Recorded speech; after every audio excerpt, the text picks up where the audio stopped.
Because what do most of us do? When we hear, oh, I'm mad at that person, we're in a fight, we want to step in and solve it. We all have an instinct not to hand problems back, but to solve them.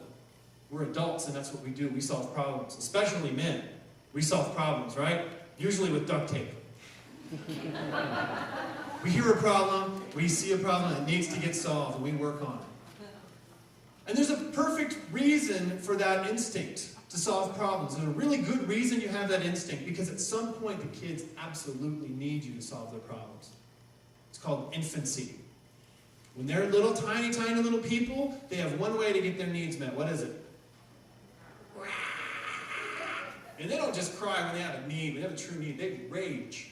Little babies, that is rage that you're hearing. When they're really hungry, or they're really having some other issue that needs urgent matter or attention, yeah. They rage, and they say, come meet my need, and that's their one way to get the need met. And if that need doesn't get met, it is disastrous for the baby. The baby could die. So we hear a baby screaming like that, we cannot ignore it. If you're an adult, you just cannot ignore that sound. Especially if you happen to be on an airplane, and you're trying to fly home for the holidays to see your family, and it's right behind you, right in your ear. You cannot ignore that. Trust me. Now, we can't ignore that sound of a baby screaming. And you would never hand a problem back to an infant. You would never say, oh boy, you sound really hungry. What do you think you're going to do about that?